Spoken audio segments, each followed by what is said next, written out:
Welcome to Don't Whistle at Night podcast, where Navajo legends echo in the shadows. Darren and Dawn will guide you through the sacred fire of native storytelling, where the old stories breathe, the unknown walks among us, and voices, long hidden, rise to be heard. And remember, don't whistle at night.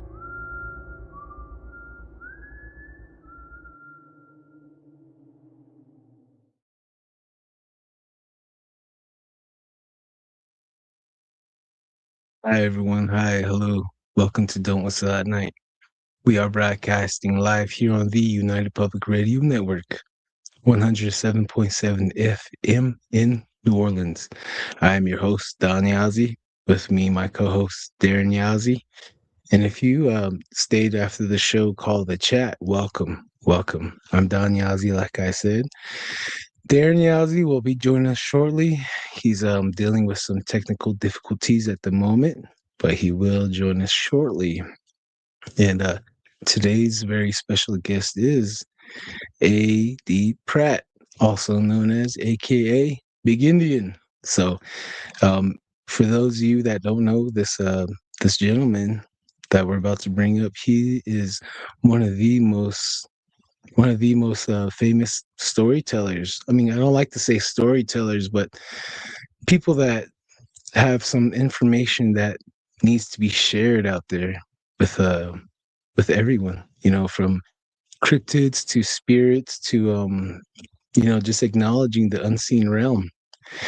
And this next guest we're very honored to have. He's our first time here, and this guy has so many great encounters in his life, with so many different things. And without further ado, I'd like to introduce everyone. Big Indian, here he is. Mike Mazie got his way. Mazie voted to remove Oklahoma from the Electoral College. Going to a national hey, I can't hear you. Oh, you can't? I can't hear you. That's Mike Mazie. What? That's weird. Okay, hang on, guys. Hang on. Let's try this again. I think it's from you. Number one is deleting photos manually. I think you're playing something that's. Uh-oh. It was good earlier.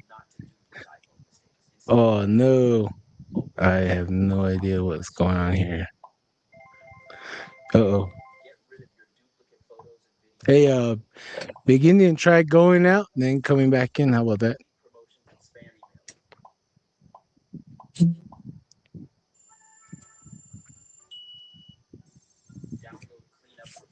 Technical difficulties. I can't hear you on my end. Oh man, what about closing all your other screens? Oh, we apologize, everybody. We apologize, everyone. We're dealing with some technical difficulties on all levels. So give us a few moments. Hey, Big Indian, try going out and then coming back in. How about that? Can you hear me? Yeah, I can hear you. Can you hear me? Okay. Oh, we had a delay. That's what's going on. Yeah, that's what happens when it's a live show, everyone. It's a live show. So you deal with things like this, and it is what it is, but we'll make the most out of that sunshine, okay? So please be patient, and we appreciate your patience. So yeah, Darren, like I said, his something's going on with his mic. I don't know where he's at. So story time. We'll switch on over to story time till Darren and Big Indian comes back. Sunglass Grandma Cat. It's satellites. Oh, there we go. Now I can hear you. Hey, all right. All right. Now we're in business. Okay. All right. So, Big Indian, you want to introduce everyone to who you are? Everybody, I'm on TikTok. My name is Big Indian. Everybody knows me by AD, but I go by Big Indian on here. I'm a regular storyteller. I go live and tell stories about the experiences that I've had. So I'm originally from Oklahoma, and I just barely moved back about 10 years ago. But I used to travel all around the world, going to different places, and so I've experienced a lot of paranormal activities in all my travels, and that's what I talk about. Oh yeah. Oh yeah. Everyone out there, grab your popcorn, get your Dr. Pepper, and get comfortable. um, Big Indian, can you take us all the way back to the beginning? And oh yeah, for you guys listening out there, he's our Pawnee uncle, our Pawnee brother right here. Shout out to the Pawnee Nation, all you brothers and sisters out there, and every native ears out there. Hello and welcome. Okay, go ahead. It's all you now. Go ahead, Big Indian. So my earliest encounter, I could say, was when I was probably about 5 or so. I was uh, I lived in an old house out in the country, and we used to have paranormal activity happening at this house, and there was a bunch of weird things that used to happen. Just a lot of things. Um, the people that lived there before had immediately and abruptly left, and so when they did, they left all their stuff behind, and so the owner put all their stuff out in the back field. Across the ditch, they just threw everything back there. And so when I was little, I used to go out there and play. I used to gather up all the tables and the couches and chairs, and I used to just sit there and just mess around with it. Just play around, jump on the couch and stuff. And I remember that I used to run into a little kid that used to be out there, and he would always try to get me to go into the there was a like a little forest. It was really thick trees, and he used to always try to get me to go out there all the time. And he would always, he'd sit there and play with me, do all different things, but he always wanted me to go with him past those trees into the trees, and I never did. And he never got violent, he never got mad or anything, but he'd just say, "Let's go play in those trees." I was like, "No, I'm fine playing here." And it wasn't until later on, probably about my fourth or fifth encounter, my mom asked me what I was doing, and I told him, "I'm out there playing with the little boy out there." And mind you, we're out in the country, middle of nowhere, and our closest neighbor was about 5 miles away. And there was no way that there was a small boy that used to go anywhere out there. And so then they put two and two together and said, it wasn't a small boy you're playing with, it was an LP, and it kind of, I didn't know at the time what that meant, what it was, the whole meaning behind it, but they were kind of scared for me. So I was never allowed to go back outside again, out in the backyard, to go play with that stuff. But that was just the first encounter that I can remember ever happening when I was little. And like I said, there was a lot of scary things that used to happen at that house. To be just for 1 second for our viewers and our listeners out there listening, LP means little people, little person. The LP is a TikTok handle, so TikTok is very, very fragile. So that's for all you listeners out there. Go ahead, beginning. Sorry. Yeah, and a lot of things is we don't say what that is, because when you start saying their name, you call them out, So I'm sitting outside right now, and it's dark outside, and if I keep saying it over and over again, I will attract them to me, and that's something I don't want to do. And so I use the references, LPs, SWs, things like that. I don't. I try not to say the word out loud because I don't want to be calling them, summoning to me. So that's the reason why that is the way it is. But yeah, that was one of the first experiences I ever had when I was little. Like I said, there was a lot of scary things that used to happen at the house. And it wasn't the last time. There was so many encounters I can remember before we actually left the place. So it was pretty crazy. Oh man, um, those little beings. Well, have they always been around your family as well? Like your generational, you guys see them all the time, or do you guys like made trades with them back in the day? Do you have any? We the way I was told that I'm originally come from two tribes, one from up north and one from down south. The one up north, those are our protectors. There's two types, that they do harm, and the other ones are mischievous, and the other ones protect you. And that's what the family up north, they protect us. And so it's kind of, when people talk about it, there's certain things, they say it's a bad thing, things like that. Well, for the tribe up north, it's a good thing. They're there to help you, because they know that you're in a bad way. And so it's kind of hard to explain, but the ones up north, they are our medicine. Whenever something happens, they're there to protect us. They're there to heal us. They're there to make sure that we're 100% okay. There's several incidences that happened where they came to my family and they prayed over them. They helped them. And these people were on their deathbed. And they helped them recover from that. So a lot of people, they'll sit there and look at it. Well, it's all a bad thing. No, it isn't. There's two types, good and bad. And so the ones up north, the ones my family, they get watched out for is the good type. And I don't know about the other side if they're bad type or not, but that I'm just thankful for the ones up north. That they're always been looking out for me. Even when I'm down here down south, they look out for me as well. Well, that's what's up. That's nice. That's a really good one. I heard from subarctic Sasquatch, this one Alaskan Native. He said the good ones they have a hood on, then the bad ones they have like a pointed hat, like a gnome type of deal, and they say the gnome looking ones are the bad mischievous ones. And yeah, there's multiple different types for sure. And I've heard the Christians, they call them demons, right? Demons or duendes. Duendes. Yeah, I Oh know man. Christians call them duendes as well. As well as demons. Hmm. Okay, I don't know what happened to Darren. Oh, there he is. Darren. Okay, Uh-oh. I can't see him. Oh, looks like He, he's having he's technical difficulties. yeah, he's popping in and out. Oh man. Yeah. So,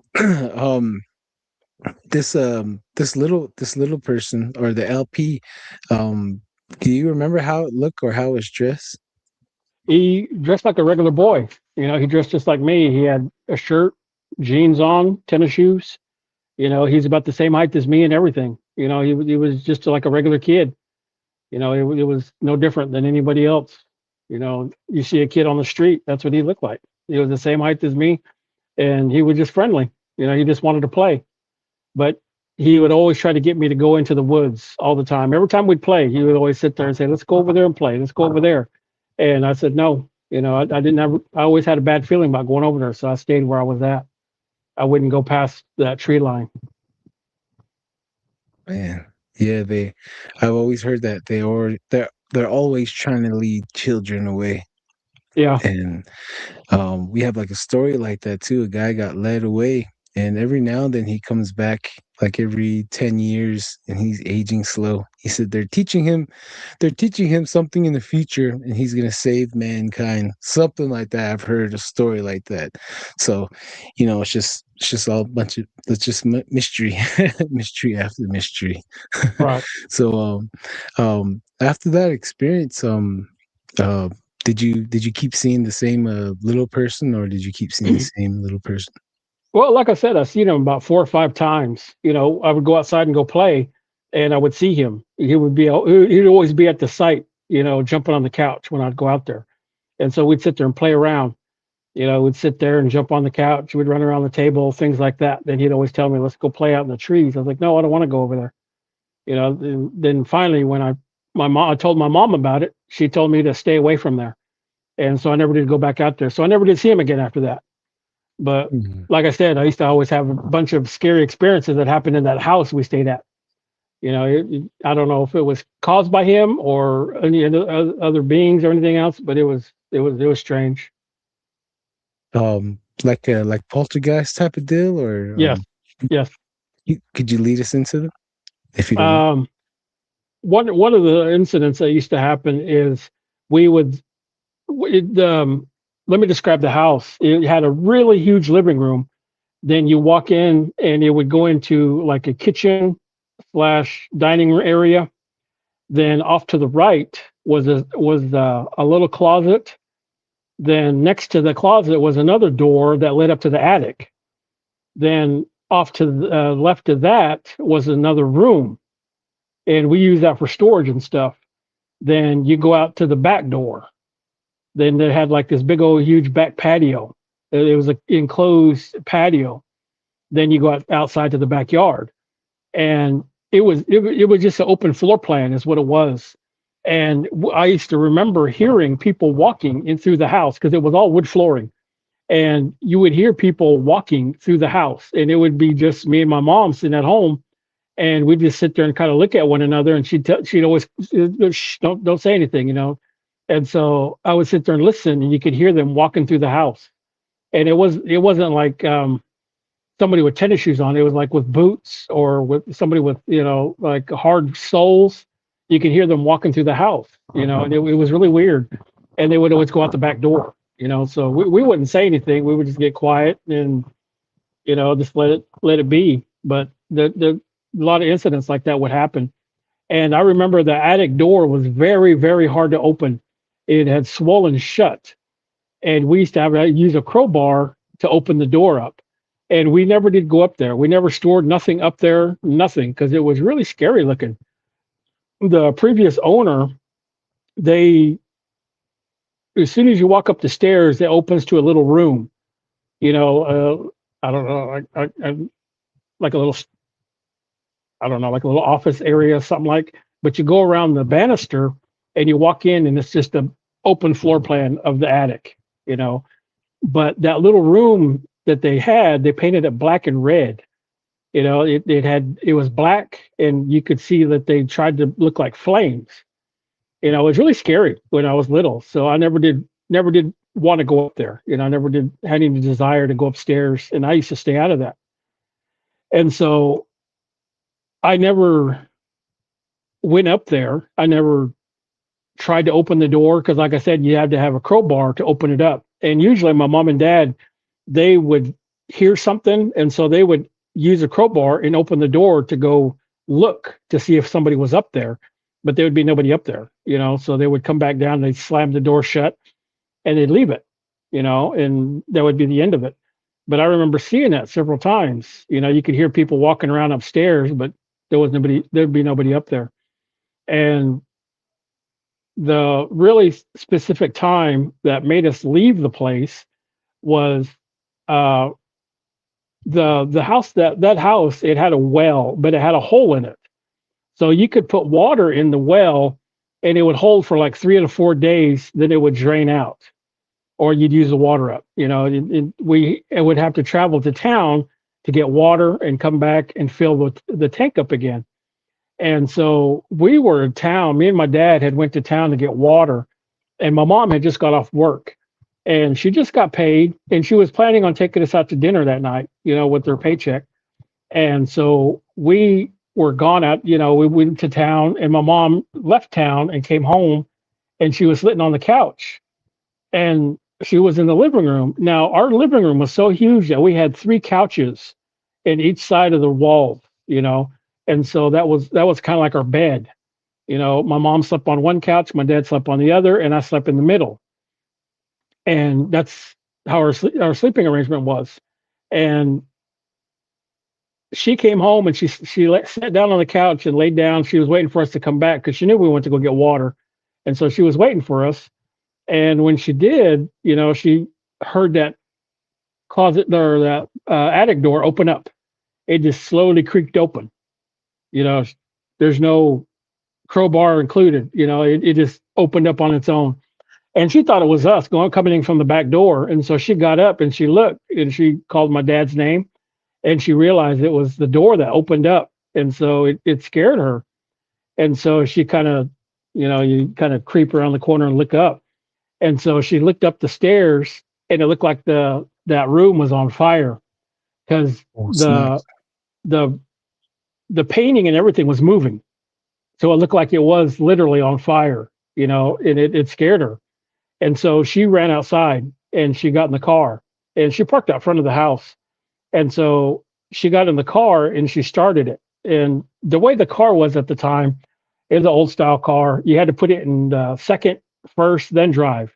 If you didn't, it would stall and you'd have to wait a few minutes to start it up again. Well, she got so scared, she just threw it in drive and tried to take off, and the car died. And so she was fighting with it. She put it in park. She was trying to start it. She was trying to get it going again, and it wouldn't go, and it wouldn't start. She kept fighting with it. She kept praying, "Oh my God, please start, please start, please start." And it finally started, and she looked in the rearview mirror, and she seen the screen door opening up slowly. And so she threw it in the second, first drive, and she took off. And she was flying down the road, and the trip takes about 20 minutes to get from that house to town and to my uncle's house. Excuse me. And we had went to my aunt and uncle's house for some reason. We went to my aunt and uncle's house, and we were sitting over there. My dad was talking with my aunt, and I remember standing at the front door, and I was like, "Whoa, Mom's really flying down the road." And they had a half a mile driveway, and everybody got up and they come, to the door to see what's going on. And my mom was flying down the driveway, and she come flying up to the front door, and she got out. You could tell she was scared, and she was telling us what had happened. And so all my cousins were there, and I'm just a small kid at this time, and all my cousins, they're all adults, they're in their 20s, in their teens, late teens. And so they listened to the story, and my uncle, he used to be a really powerful medicine man, but he turned his life around and went to God. But he told all his kids, "Let's go." And just so happened my grandpa was there. And my grandpa, he was also a medicine man. He was really powerful. And everybody got in their trucks, and my aunt, she took care of my mom. They all stayed at the house. And I wanted to go with my grandpa and dad. I was really adamant about going with them. So I jumped in the truck with them. And we all took off. We all went to the house. And on the way over, my aunt was calling my cousins up in different locations in town and told them, "Go to the house.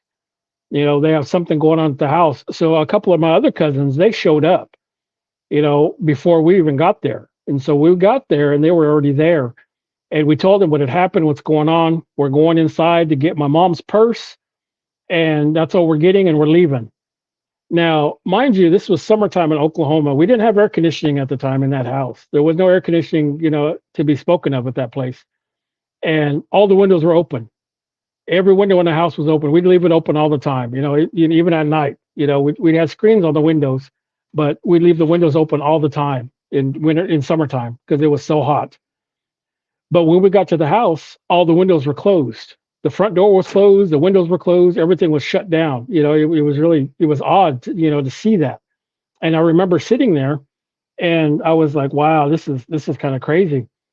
All of my cousins got out. They all got out of their cars, and they all met with my grandpa and my uncle, and they were out sitting there talking out in the front yard. And I remember sitting in the truck of the car, and my dad told me to stay there. Don't get out of the truck. And my grandpa come over, and he told me, he says, "Do not get out of this truck. Do not let nobody in the truck." Then all of a sudden he hands me a pistol. And I was like, whoa, it got serious. I got really scared then. You don't give a 5-year-old one of those, and I'm just like, what do I do? I was scared. And so everybody started going in the house. And as soon as they walked in the door, it immediately sounded like they were fighting. It just sounded like, there we go. I can hear you now. Mm-hmm. And it sounded like a huge fight. Everybody was fighting, hollering, screaming, and I'm scared. I'm freaking out. I'm just a little kid. I'm hearing all this stuff. And I had this big old huge dog. His name was Bush. And he belonged to my grandpa. And my grandpa was a pastor, and he prayed over this dog. And he told me that this dog will protect you. So no matter whatever he does, trust him. I was like, okay. But I was scared about everybody in the house. And all of a sudden I saw my dog. He come running to the door, and he was scratching to try to get in. And so I opened the door, and he climbed in. He sat next to me, and he kind of put his arm around me, and he was sitting there growling.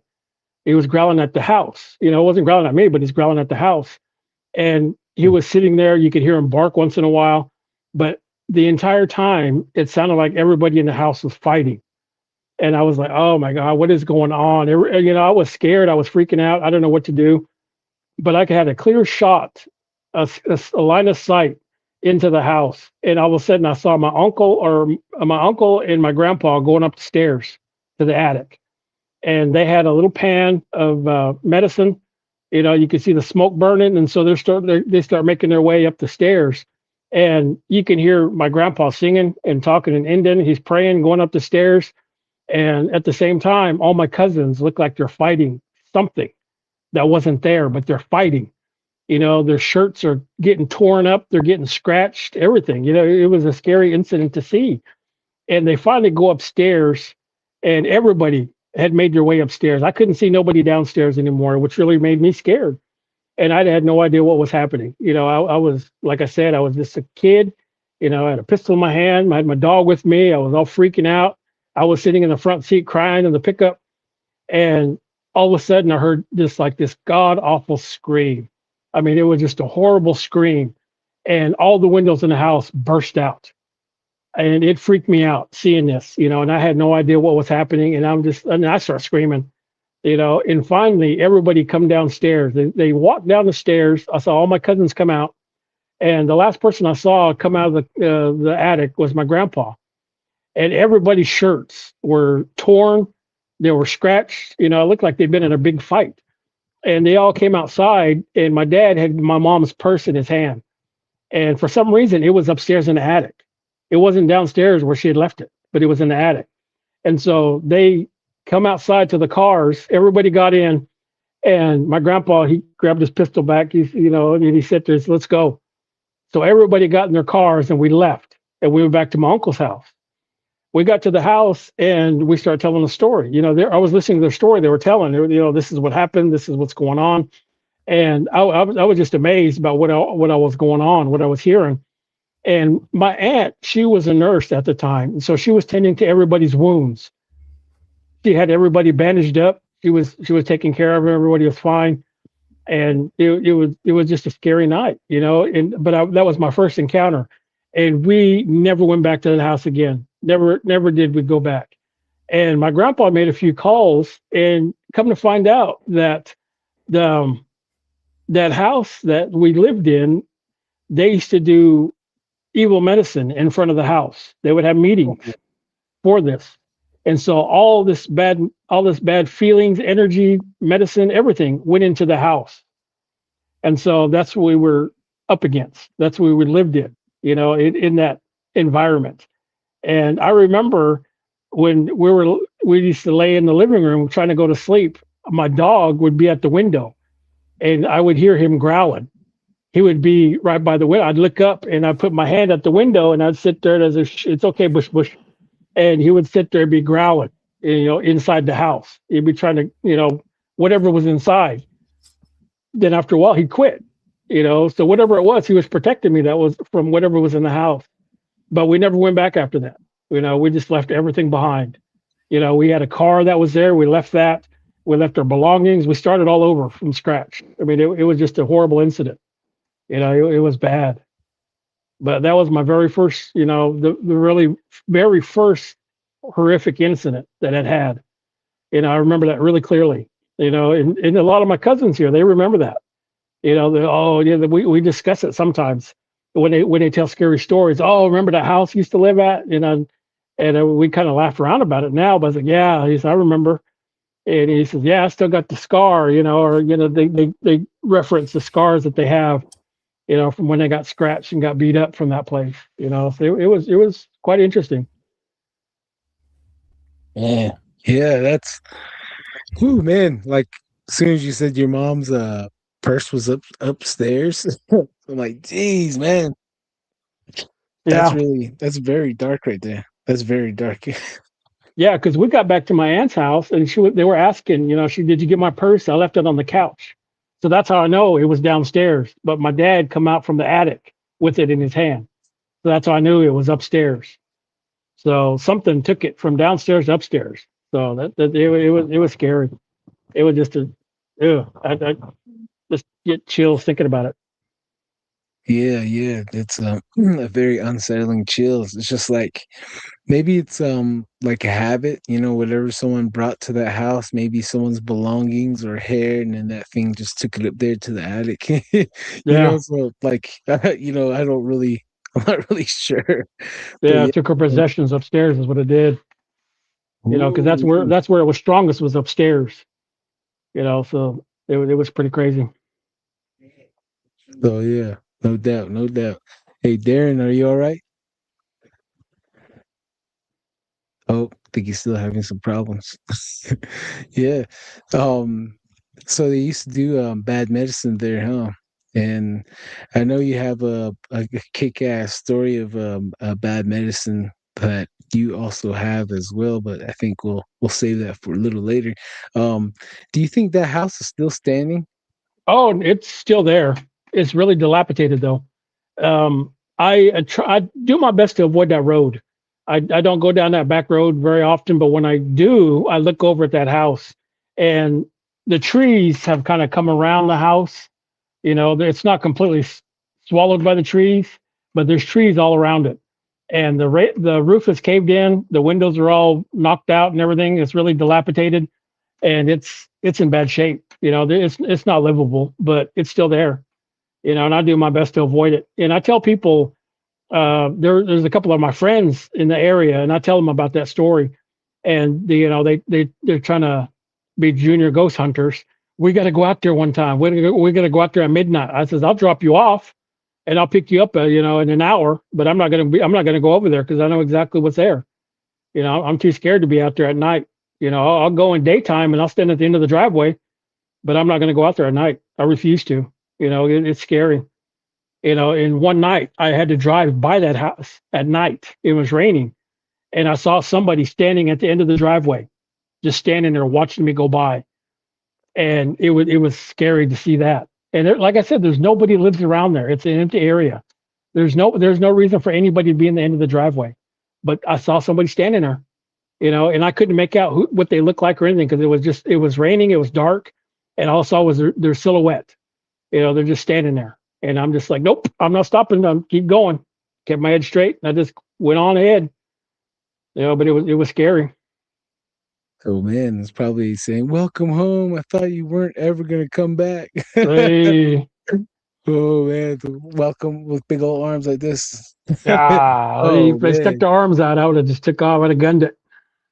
Yeah. Yeah, I feel you on that. I have not gone back to my aunt's house in Mesa where I have my ghost stories. I don't want to go back at all. Forget that. So I understand that part. Hey Darren, are you okay? Do you have any questions for beginning?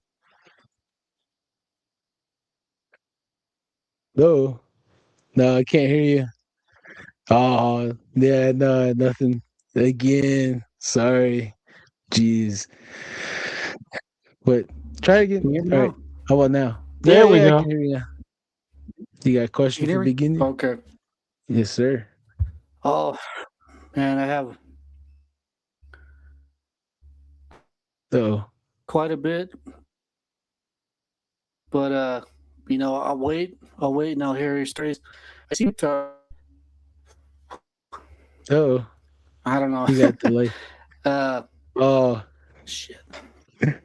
oh, Darren, we got delay I on your guess they don't end. want me to speak, man. So I'll just go ahead and listen if you can hear Oh, me. okay. All right, man. Hey, as long as you're there, Yeah, I that's can. all that counts. That's all that matters. All right. All right. Yeah. So, Yeah. Well, there's so you guys, time to talk and time to listen, so I'll go ahead and listen right now.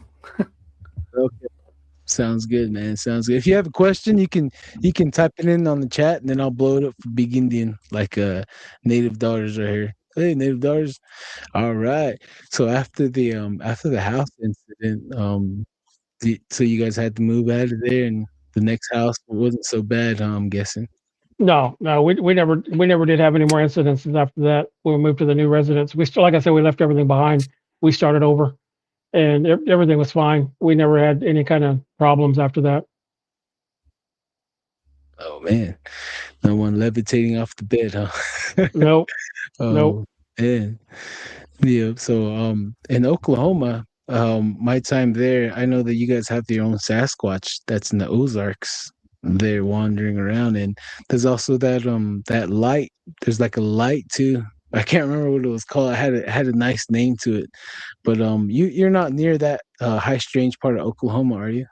No, not with the light, but there's Sasquatch in the area. He was hollering around here the other night, last week. I was sitting Oh man. outside and I heard him hollering, and I went in the house because I was going to go live on TikTok. I was going to sit there and tell my stories and everything. I had everything all set up, and I was ready to go. And I kept hearing the dogs barking. Couldn't figure out what was going on. And while I was getting everything set up, getting tuned up, I heard him hollering, and I was like, "Yep, it's time for me to go in." So I packed everything up and I went in the house. I was like, "Nope, I'm not doing this tonight." But that's the reason why the dogs were all barking. I guess they smelled him or heard him before or something. But when I came outside, I finally heard him, and I went in the house. I was like, "I'm not dealing with this." Oh yeah. That's a wise decision right there because whenever my kids are up, back when we used to live on the Navajo Nation, we used to be up at 2, 1 in the morning. And once we hear him screaming around, I'm like, hey, turn off the lights, go get to bed. If you're going to be up and awake, he's going to be curious and he's going to be wanting to peek in the window. You don't want that. But so after the housing incident, so what else happened? After that, we never did really had any incidences until we left Oklahoma, and from there we went to Colorado. We moved to Denver, and we had whole kinds of incidences happen up there. I mean, it was weird. There's SPs. If you want to type in the chat what that is, we ran into a bunch of those there, and we would see them. My cousin and his family lived 3 blocks away from my aunt's house, and we were staying at my aunt's house until we got our place. And so we would go to my cousin's house, and because they had the kids over there, we'd go over there after school and go play. And we see these SPs running around the house. It was really crazy. They'd be standing in the doorway. One question. I don't think I know what an SP is. Sorry.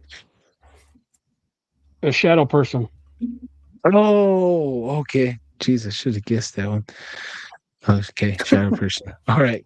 All right, we'll burn some sage for you over there. I got some sage right here. All right. But yeah, we used to see those all the time in my cousin's house. They would be standing on the doorway, or they'd run up and down the stairs, because they had a basement to their place, and they would run up and down the stairs. They'd peek around the corners at us, and it was crazy at my cousin's house. Go ahead. No, Big Indian. Were they always on the side of your eye, or did you just get a dead look at him, or dead look at him? Kind of peek behind the corners. There was times that they would peek around the corners, and there was times that they'd stand in front of you. They'd be right in the doorway looking at you, and you could see right through them, but you could see what they were. Was it like the like same as the sleep paralysis too? No. And you would see them at night, just freeze up. No, we just sit there and look at them, like, ooh, we just kind of step away from them. There was no paralysis about it. We just sit there and look at them, what they were, and we would back up away from them, because we knew not to mess with them, to stay away from them, because that was, bad juju, more or less. And so we wouldn't mess with them, so we'd wait for them to leave. And when they'd leave, then we continued doing what we're doing. But there was always at my cousin's house. I don't know why. There was always over there. And that was my cousin's house. Now, at my aunt's house where we lived at, her basement was extremely haunted. Something lived in her basement, and it would terrorize the entire house. She had a big old 3-story house, and we lived on the very top in the attic area, but it was converted into an apartment. And so we lived up there, and you would hear whatever it was run up and down the stairs, because the stairs would come down and they'd curve around. And it was all wood floor. And so you'd hear them running down the stairs, and you'd hear them run through the kitchen out the back door, so whatever it was always in the house. It was freaky, but there was always something happening either at my aunt's house or my cousin's house. There was like really no safe space for us anywhere, and there was always something going on. All of us kids would experience it.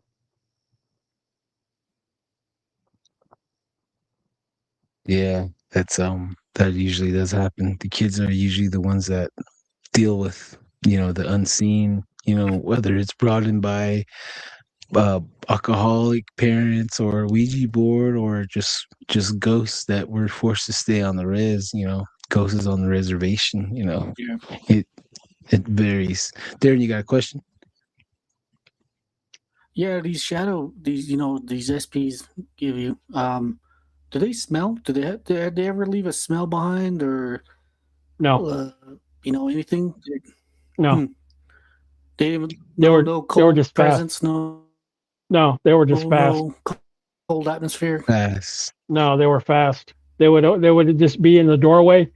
Then next thing you know, they're gone. Just Hmm. blink of an eye, they'd move. They'd be quick. Or you'd see them peek around the corner.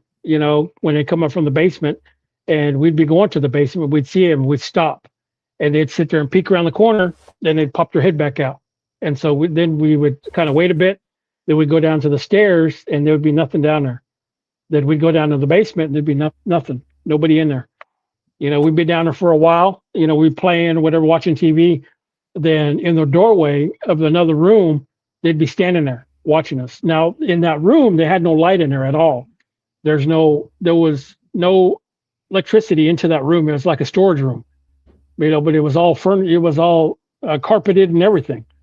And you'd see them standing right in the doorway. And when they didn't want to be seen, they'd step back into the shadow and they'd be gone. But they had no after effects, presence, smell, nothing. They'd just be there and gone the next. And my cousins, him and his wife, they would see it. And they were both religious people. And so and they would carry a Bible with them at all times because of this always happening. And so whenever that would happen, they'd grab their Bible and whip it up. I rebuke you, demon, and it would take off. It'd be gone. That was how they got rid of it. Because they're all church going people. There was no alcohol, no cigarettes, nothing. There was nothing like that in the house. It was crazy. But I guess whoever lived there before had something in that house. I guess I don't know. But it was, like I said, it was Do you know crazy incidences. Mm-hmm. Do you know who the owner of the house was before you guys lived there? No. It was an apartment because they had my cousin and them stayed right in the middle. Then there were two other people that stayed because they were like a big old horseshoe, and as soon as you come out the back door, there's like a little patch of grass area, like like the backyard, but it could be enjoyed by all families. Then on the side of the house was the front doors on this side. Then the front door in the middle for my cousin's house. But it was just like a big old huge complex. And we don't know who owned it and who lived there beforehand. But we knew the people next door to us because they would go to the same church. That's how my cousin got into the house. Is because they were all religious. They all went to the same church, and they said that we have an open apartment. You should come and get it. And so they did. So all them people that lived in that place, they all went to the same church. They were all religious, but there was something always happening there. It was crazy. Man, did a lot of people get possessed? That really is odd. Was there like a lot of possessions going on with the family members? I know they correlate. That's reason. Oh, really? That's awesome. Shoot, man. Well, that's good. That's good out of that one. Usually, like when we, like from my memory in the past that we dealt with growing up, we had a problem with one jumping in one kid, one teenager, and then the other teenager. So it was just it got really weird. A lot of possessions going on. I seen a lot of possessions, a little bit more than UFOs and skinwalkers. So that's one of the strangest things that I have yet to understand is demonic possession, especially on people. So Darren, you have any questions? Oh no, let's keep it rolling right now. Yeah. Oh, okay. Go ahead, begin. Yeah, I'm here. more of a big Indian stories. Actually, his whole life is just one experience. One encounter, and I do hear him Oh on yeah. TikTok. And it's good. It's good to put. It's good for me to see you. It's good to know who you are a bit, and you hear a voice, but you don't know who it is. But now I know who you are. I see you. So, uh, it's a treat. It's a real treat. Hearing not just being the first Pawnee, but being a part of the group right here. And there's a lot of respect going around, and that's what it's all about. Mutual respect. And I know there's some stories that you don't want to talk about, like I think it was the incident in California with in the cave, I guess you would say, with your biters, I guess you would. I don't know how you say it, vampires. I think, Oh yeah, but that was in a different state. But yeah, the people always try to get the location of where they was at, but I'll never disclose that. you know, Because they you know they that, always and want that, they want to go there, but I was like, nope. right? And that's just this is just a story of caution. Most of all these stories are just cautionary stories, so that just adds more to that. And for safety, personal safety of other well-beings. And you've been through it, you've seen it. Now you're just warning. You have stories to tell people. Don't go here, don't do this, and eventually, don't whistle at night. And Yeah. you can see us on the. We're doing some footage, and Don. If you look on this TikTok live, he's always whistling and always stirring the pot pretty good. So we have some footage. We got some good footage of it, and I'll give you a good reason why you don't want to whistle at night. And yeah, it's pretty scary, pretty interesting. But yeah, we hope to get that out to everybody out here in the streams, world out here in a bit. But let's get more into it. Let's get to know. Everybody wants to know who Big Indian is if they don't already know. He's a kind of TikTok famous guy, man. And I'm eager to hear more stories. Let's get into it. Oh yeah. Before we get in there, Big Indian, can you remind everyone how to find you on TikTok to hear more of your amazing life stories? Oh, on TikTok, my handle is Big Indian. That's what I go by on there. BIGNDN. And I go in there and I surf around, and there's days I go on lives and I'll go in there and I'll tell stories. There's a couple followers that I go follow, and they go live and tell scary stories, and so I'll go in there and join them. And so that's where a lot of my followers come from. They hear my stories, then they follow me from that live. Then they kind of build from there. And so it's just been growing little by little. It's not a huge following, but the community is huge. Everybody wants to hear these stories. Everybody is fascinated, by the stories that I tell because it's unique. It's something I've experienced. It wasn't something that I've heard secondhand. My cousin told me the story about his cousin did this or something. It's something that I've witnessed firsthand, and so it attracts a lot of attention. People follow that. They look at it and they say, "Wow, this is interesting. I got to know more." And so they follow for different stories like that. And so I get on TikTok and I tell my stories, and I have thousands of stories. Like these two stories I just told you. There's two. They they were from age 5 to 7. That's it. Those are just the two stories. And I'm 50 years old now, and I have stories like I said that happened last week. Bigfoot hollering down the road. I've thousands of stories, that happen. And so I get on TikTok and I like to share them. Then there's stories that I don't tell and I won't ever tell because for one, I don't have permission or they're just too sensitive. Or there's a couple that are just way off the limits. I don't want to terrify anybody about it or anything, and there's some that they want the locations, they want exact times and dates, when this happened, this, that, and I'm not going to do that. There's certain protections that I'm doing for certain people in the tribes. These locations are where they're at. I don't want nobody to come to harm.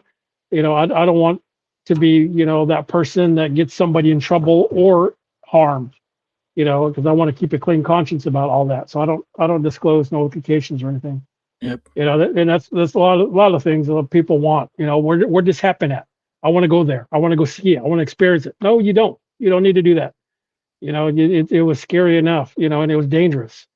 So me telling a story is good enough. And if you don't believe me, that's okay. That's fine. Everybody has their opinion, but I'm just telling you what I experienced at that time, and I'm just trying to keep you safe. In case you come across something like that, walk away. Yep, that's we have feet. Sometimes we use it for walking, and other times it's for running. But Yep. either way, it's to get away. It's your natural instinct to if you have to get away, get away. Especially with stuff you don't know. On the spiritual level, and in this verse that we're living in right now, there's some things you can't run from. Once you attract it, and then it's always on you, and it'll always be on you, especially with these spirits. People always talk about, oh, I want to see this, I want this to happen. I totally agree with you, like, no, you don't. No, you don't. And it's a burden, it's always going to be on your flesh afterwards.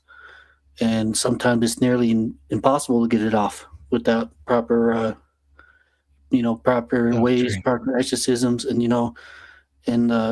it's not, it's people jump on this, they listen, for the entertainment, and I understand that, I totally understand that for the entertainment purposes, but some people don't believe, they have a hard time believing that this is real, stories that we're telling on here are real, what we've been through is real.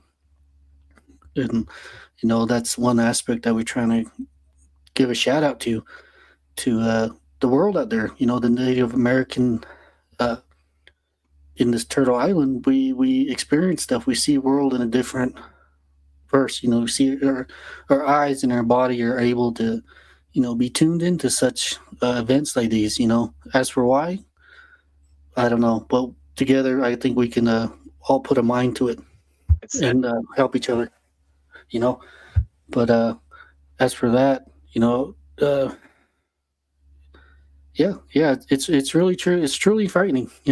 Even just walking outside, I'm always have an eye out, always have ears out, because from what I've seen, and so onto that, I know you told a story about I think it was a haunted job site. I don't know if you want to get into that, but that's one thing we don't really have. Or was that I think yeah, I think we'll just let him go in chronological order. Okay. Okay. All right. Yeah. All right. It's I got people coming and say, hey, tell the story about this, tell the story about that. Yeah. All right. It's all you, brother. Go ahead. So what age are we at now? 4 to 7? 4 to 7. 4 to 7. All right, let's go to 7 to 8 now. Let's see. Okay, so when we used to see these SPs at my cousin's house, let's move to my aunt's house. My aunt had this big old 3-story house, and there was something in her basement. I don't know what it was. It was really, really unsettling. And I remember one time she had us go downstairs because she had stuff stored downstairs. She said, go downstairs and get this box. And she told us all us kids to go down there. And all of us kids, we knew not to go down there by ourselves. That was just one of the rules that we had. Don't go down there because there's something down there and it'll get you.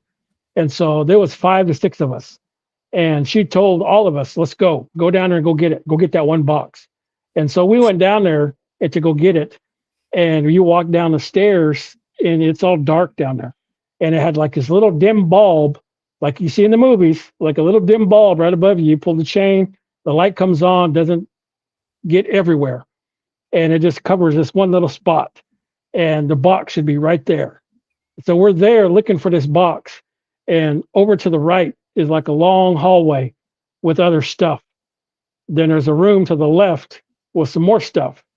but we're looking right here in this little area because that's where her stuff is. So we're looking for this box. I don't know what was in the box, but she said it was a rose on it. So we're looking for this box to find it.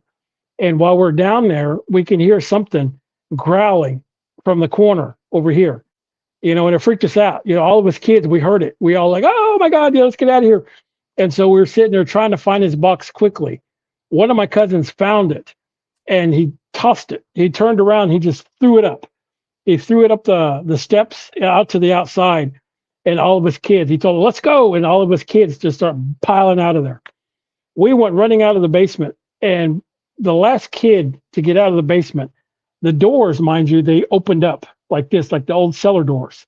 The last kid come popping out. And when he did, them doors slammed shut, slammed on him. And it freaked us out. We're just like, oh my God, we're like, we're kids, we're freaking out. And it scared us, and we told our parents, we told the adults what happened and everything else.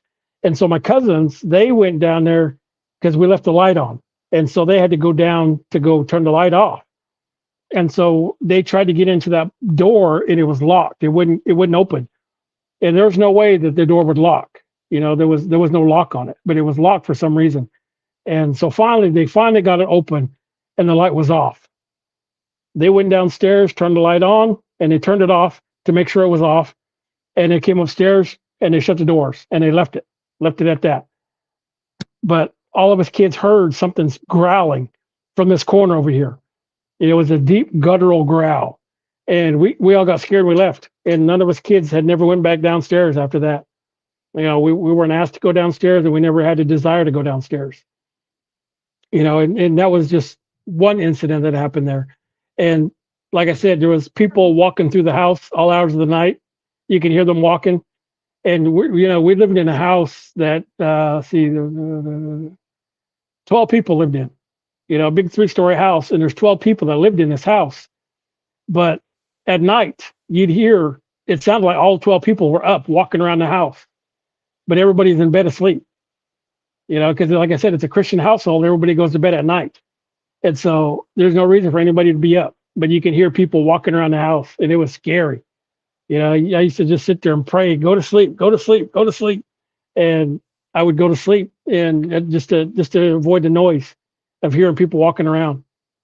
And I was glad when we left Colorado. It was a scary incident.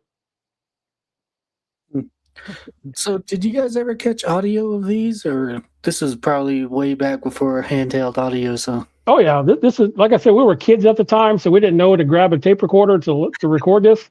And this was way before technology had the cameras or little spirit boxes or little microphones or anything. This is way before that. This was in the early 80s when all this happened. wow. Early 80s, mid 80s. So it was crazy. Yeah. So all these incidences that happened are from memory. There's no proof of any of this happening. I can't say, well, listen to this. Here's a recording of it. I wish I could, because that would be real scary, but I don't. I mean, that's the one thing I regret, having a tape recorder when I was little. Yeah, this is for all the younger audience out there. There was an era where no one had cell phones. Believe it or not, that might be a scary thought for the youth. And internet wasn't there either. And there was no cable. there was no cable. No, believe it or not, I think that might be the scariest event in human history right there for the youth. But as for now, you got so much technology and it boomed so heavy. You got the internet, we got the radio station out here doing broadcast live, and we're not we're hundreds of miles apart, and we're able to talk like this, which is a unique place in life right now. And we can gather more information on this. And thank you, Big Indian. It's kind of you can say that you were scared, but everybody was scared. Everybody on this show right here can tell you what true fear is, and as for that, I can't imagine you, a little kid hiding in the blankets, hearing all these footsteps and that must be some scary business for when you were younger. Well, how many? Everybody in the apartment heard this. Yeah, And everybody did. no one. And like I said, everybody in the household was Christian. They all were church going people, and so they would pray. Just to rebuke you, demon. I pray that you leave. Things like that. They weren't scared. Like the way I was. Because they had Christianity to fall back on. They knew they weren't going to get hurt. But me being a young kid, I didn't know any better. So I was scared when they didn't need to be. They had other beliefs, and they knew that they weren't going to get hurt. This was just an aggravation to them. Oh, just something that would happen. Just this annoyance, I guess. Yeah. This is something that happens. It's going to happen. Just let it happen. It'll be okay. It was just one of those type deals. So, but me being a little kid, I'm just scared. Right. Wow. Has anybody seen a ghost in there? You talked about shadow people. Has anybody actually seen a spirit of as you would call it, in that house? Yes. Yeah. Several times. Huh. Everybody would. I mean, it wasn't one person. It would be 6 other people. Because there were brothers and sisters that lived in the house, they would sit there and see somebody at the front door standing, looking in the window like this. And when they go to open the door, nobody be there. And there would be times where they'd see somebody walk by from the back room through the kitchen to go to the upstairs, and they would walk into the kitchen. Nobody would be there. There were times they would see certain things. They'd see people all through the house. They would see all these apparitions. They'd see people standing in doorways. They'd see different things, but nobody would be there. It'd be just that quick. They'd be gone, but they would catch a glimpse of them. So no one's seen time period clothing or anything like that? No, they, even if they did, they never explained it to me. They would just say that, I just saw this person standing in the door. And, like I said, I was a little kid. I didn't know to ask these questions. Now I would, but, but back then, what were they wearing? What were they doing? Did they look old? Were they young? Were they, I was just a kid. Ooh, they saw a ghost, and I did get scared. Yeah. What we can agree on is that growing up, my Christian side of the family, they dealt with a lot of things like that. So maybe it's just because they're Christian. All the Christians deal with nuisance like that, because the traditional side of the family, it was polar opposite. And then the Christian side of the family, they're dealing with all kinds of things, and then alcoholism, all kinds of things just built up. So that's the correlation that I can agree with right there, that I spotted out.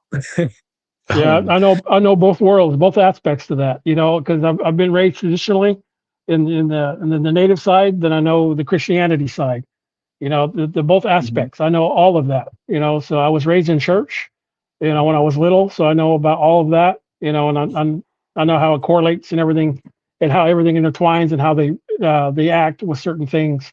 When something happens, they have a certain way they deal with it. When native side, it's a completely different story. They deal with it another way. Right. Oh, yeah. That's how I say too. Oh, go ahead, Darren. Sorry. Yeah, go ahead. That's one thing that we can all agree on too. I've seen the traditional side, and I've seen the Christian side. I can agree with that too. Tell me one more thing. What, you would think that, they would pray. Why do you think this thing didn't go away? What made you, you can, you talked about all of them being Christian, but first, why do you think this, as hard as they prayed, this thing didn't go away? What do you think that these spirits were? I don't know. I really don't know about that. I just know that it was a very old house. And like I said, that we're in Denver. There's a lot of evil things that happened in Denver back in the day. Yeah. And so there's countless things that could add to that. I really don't know how to explain it, but something permeates in every household there. It doesn't matter where you're at. You could be in Boulder, you could be in Castlewood, you can be anywhere in Colorado, and there's something always happening there. There's always something going on. I mean, the whole place is just a big melding pot of something bad that's happened. Somebody has a ghost in the house. Somebody has a spirit.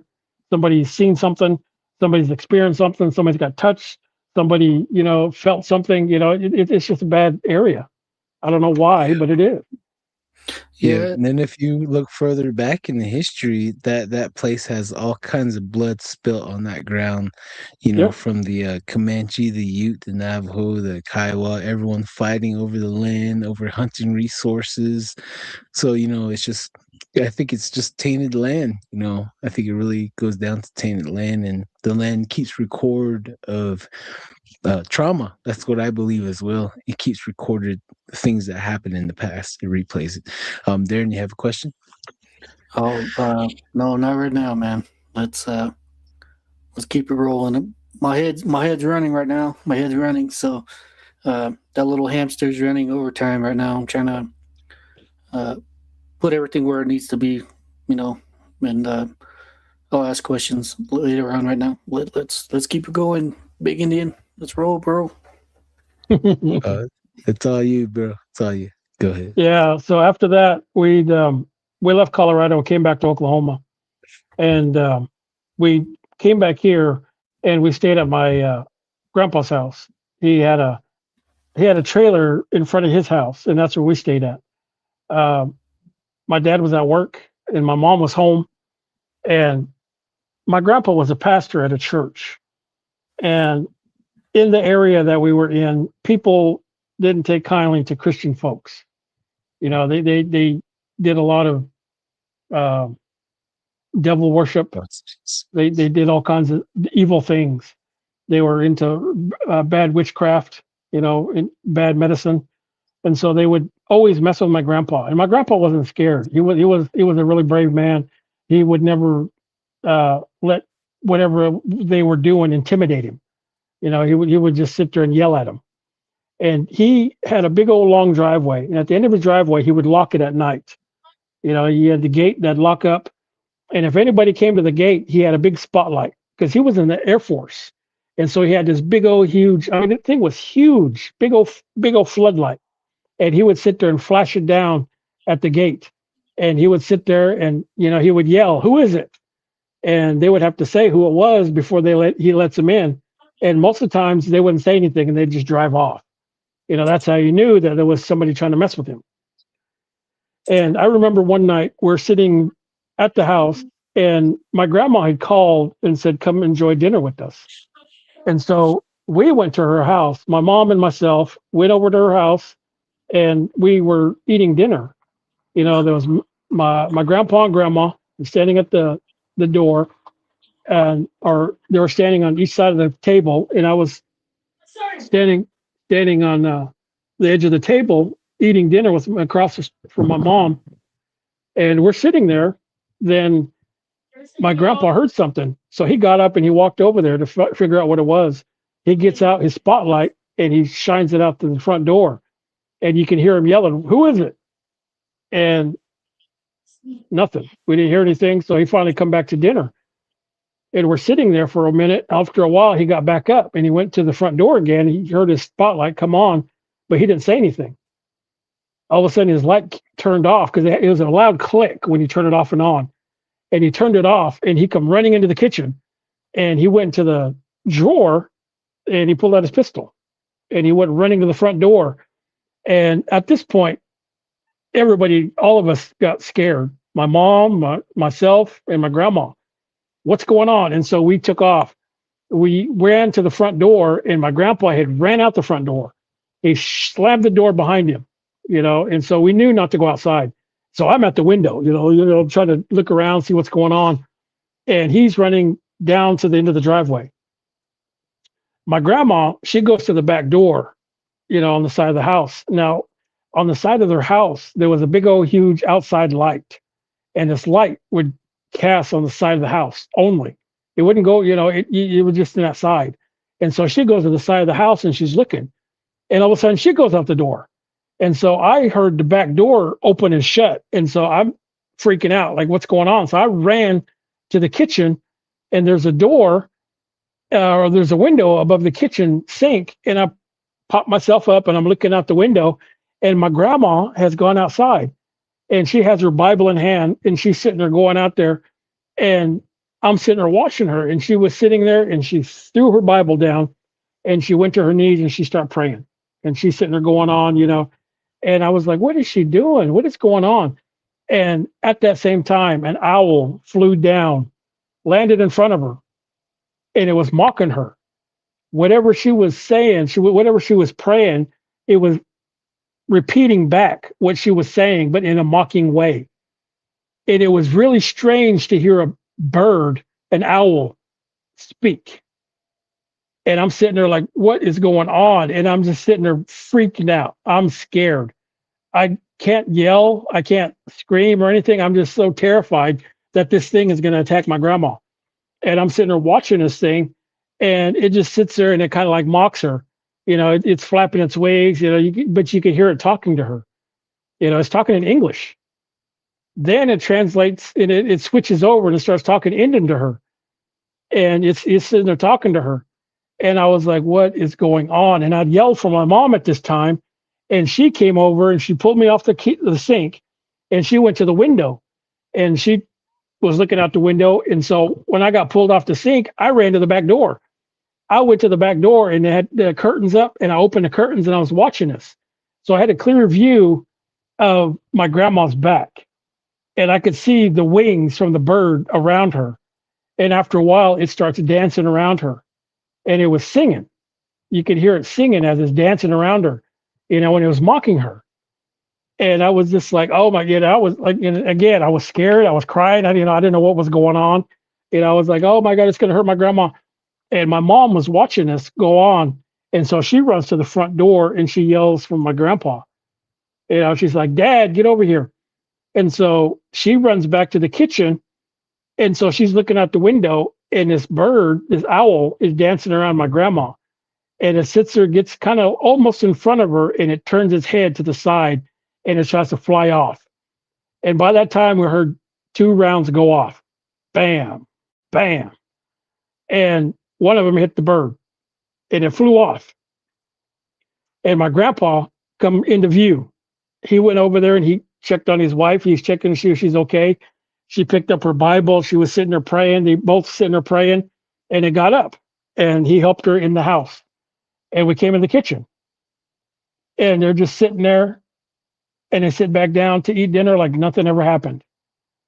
And now, mind you, me and my mom are freaked out. We don't know what happened, but to them, it was just like an everyday thing. And so they just sat down and they started enjoying their dinner, talking about their day. And it was really weird to me. I was just like, what just happened? Are you okay? What's going on? And it scared me. It really did, and I had no answers, because like I said, I was just a little kid. Nobody's going to talk to me. And so after we got done with dinner, we did dishes. We went back to our home. We had the trailer in front. We walked to the trailer, and I asked my mom, is everything okay? And she's like, it'll be okay. So the next morning I get up and I go outside to go play, and we're in the country. So you make up things to do. And I see one of my cousins come running around the corner from the house. You could see him running through the field. And so I run around the house to meet him, to see what he's doing. And he says, I got to come over and get Grandpa. And I was like, what's going on? He says, I got to go get Grandpa. Grandma told me to get Grandpa. And I was like, okay. And so we go to the house, and my grandma and grandpa are sitting down having breakfast. And he says, great grandma told you to come to the house, and it was his mom that stayed at the house, because there was 3 houses, a trailer, a house, then another house over here.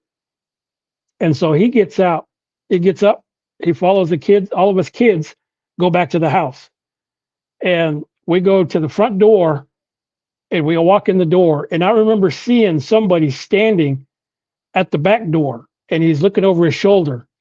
As the front door is opening, he's exiting the back door, slams the door, and he runs off. And my grandpa comes in, and I was like, what is going on? And he comes over and he sees that on the table, there's all these like gauze. They're just blood soaked. And so he looks at her. What are you doing? And so he turns and he looks and he runs out the front door. And by the time he gets to the front door, the car is driving off. He's flying out of the driveway. I'm just like, what is happening? What is going on here? He goes in the house and he's asking his mom what had happened. Now, my great grandma, she was a really powerful medicine woman. She would take care of people. She would, if they had any kind of ailments, she would heal them. She would give them medicine for it, anything. Everybody came to her for all these remedies.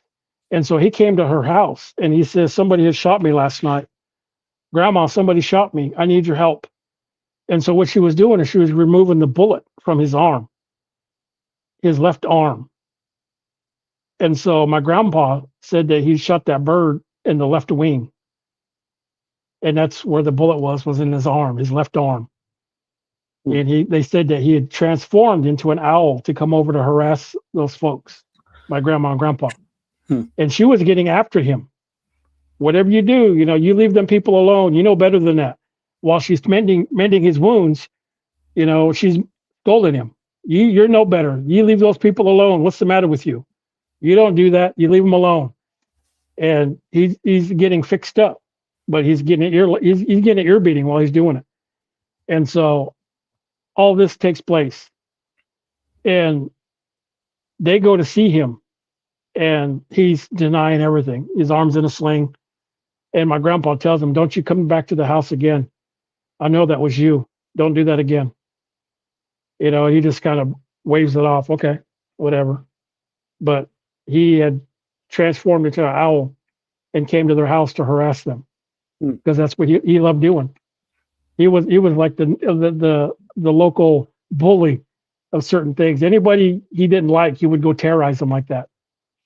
So it was crazy. Wow. Man, scare the crap out of you. Wow. Yeah. Man. For that type of witch in Pawnee?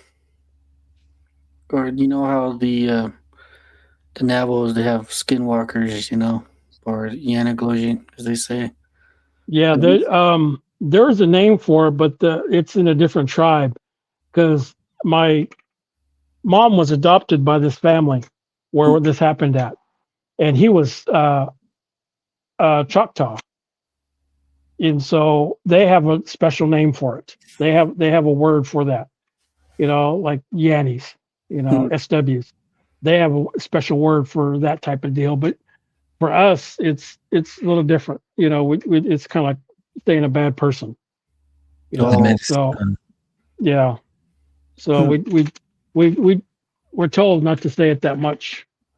Oh, okay. So, but it was pretty crazy, the whole incident with him. Yeah, I bet, man. And then what? And another question: why do you think your parent or your grandparents just act like nothing happened like that? Was it just a common occurrence? Obviously it was a traumatic event. Yeah, it was something that happened to them all the time. I mean, like I said, the entire area, they didn't like Christians. They didn't like them because of what they believed in. And a lot of people around there at that time, they were into devil worship. They were into bad medicine. And so they saw them as good people, and they helped people. They would do all these certain things.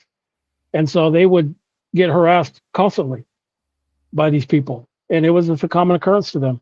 And they took it in stride. It was just like everyday thing. Yeah, I know there's always the bad strife between, the Christian culture and the Native American culture. On my side, it's no different.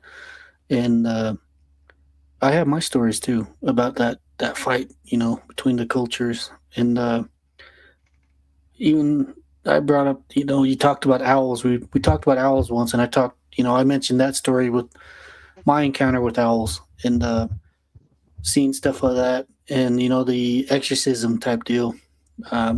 It's very much real. I can't stress it enough, and that's one aspect that the world doesn't really tend to believe. Yeah. So, so is this man still alive, or is he? No. He was taken in a very horrible way. It was probably, I want to say, maybe a year and a half later. He had 2 to 3 sons. I can't remember 2 or 3, but he had alienated everyone. Nobody wanted to be around him.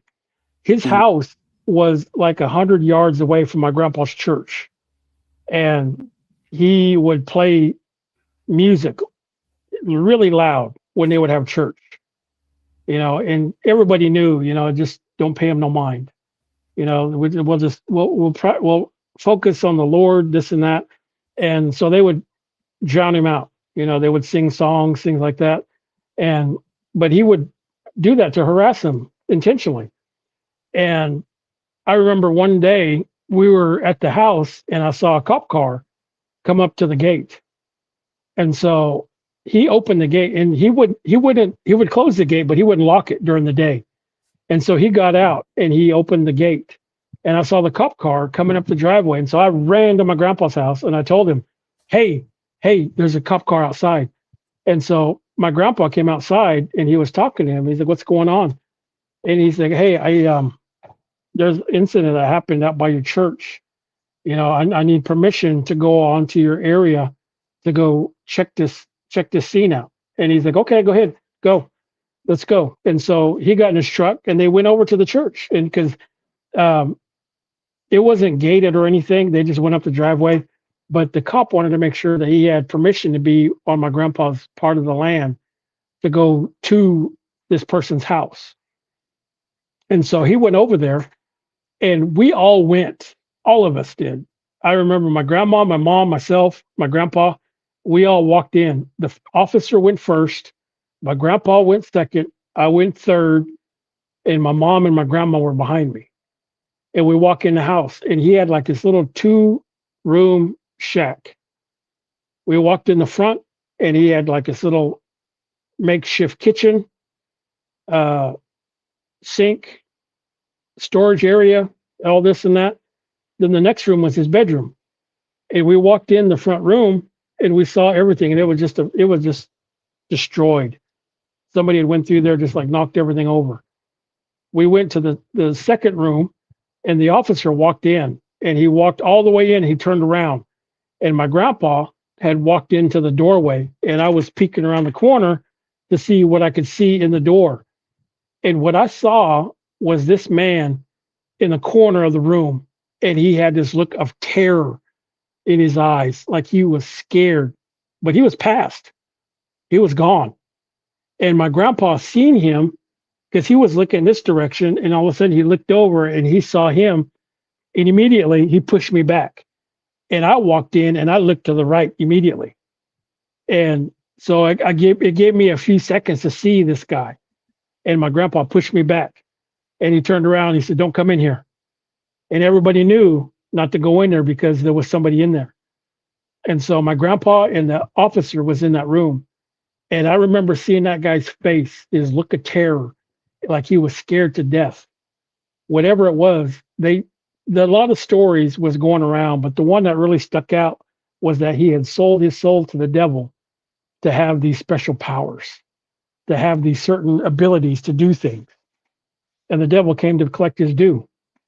And so that guy had the look of terror on his face when he came to collect him. That's what the story was. But the officers, I don't know what they put in their books to how they explained it or anything, but it was just a bad situation. Yeah, I just remember looking at his face, and I'll never forget it. I'll never forget his look of face. It was just horrible, like he was scared to death, and it was terrifying. But he's no longer with us. He's gone. Wow. And when they told his sons, the sons were like, "I don't care. I don't care. Wow. Keep his stuff. I don't want none of them." So it was just a bad deal. Yeah. Hopefully all that dark teaching and that dark knowledge left with him. That's what we all can hope for right there. Man. Just could you imagine the owl with his wings out, jumping around you and dancing and copying you? Hey, I've heard quite a few stories of owls doing that, but I never heard an owl speaking English. That one's a new one right there. That's actually creepy right there. I've heard owls speaking Navajo and singing in Navajo, but in the witchcraft way though. I've heard that. Darren, you have any questions for Big Indian? Has this man What other works did this man do besides just terrorizing? Obviously, he turned into an owl. Had the ability to do that. What other nuisance did this guy do to everybody in the community? He would chase the kids around down the road because the kids would walk down the road to go to the store like 3 miles. There was a little gas station, so the kids would go down to the store to go get their snacks and stuff. And he'd been doing it for years. When my mom was little, he would come down the road in his car, and he would tell the kids to get in his car. I'm going to go take you, go eat you. I'm going to go do this. You know, he would terrorize them. You know, he'd tell he's going to do evil things to them. And so the kids would turn around and run back home. You know, they'd go back home and tell their parents.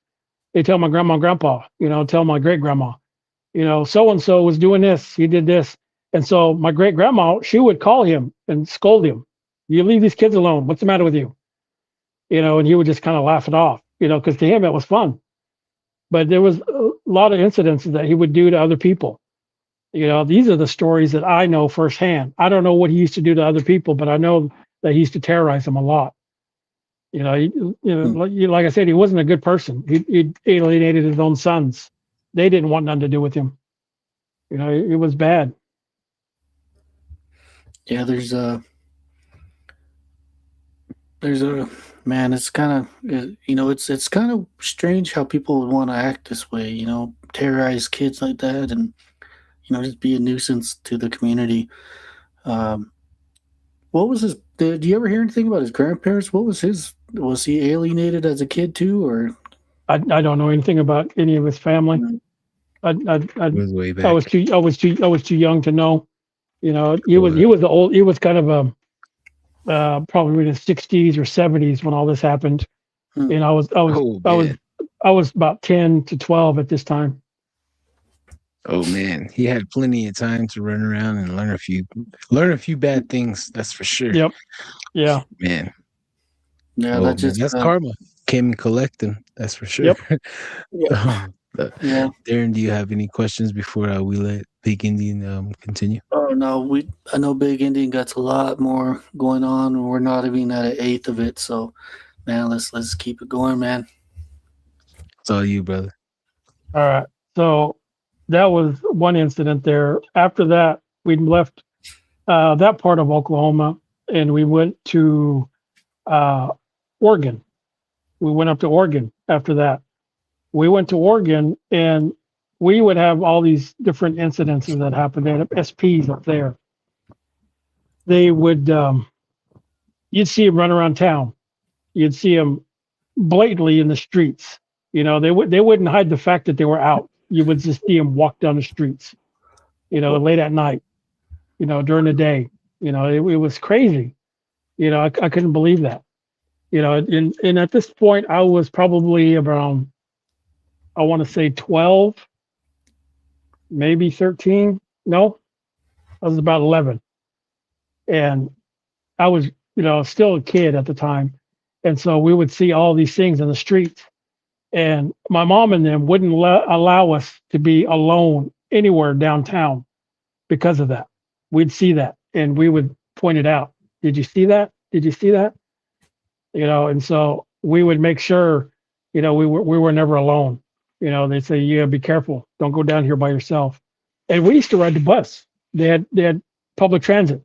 And I used to love riding the bus, you know, so I used to ride the bus to go see my dad during lunchtime. I would catch the bus and I would meet him downtown and we would walk to his office. We'd have lunch. He'd walk me back to the bus stop and I would sit there and catch the bus and go home. And even then I was never alone. The only time I was alone was on the bus, but I was never alone anywhere else. When I get off the bus, my mom would be right there to pick me up and she'd take me home. And it was scary, you know, just seeing these things out and about. And I remember we had made friends with this family up there. And so we had gone to their house one night and they were card playing people. They loved to play cards. And there was an old Indian game that they taught my folks. And so they would stay up all night playing these games.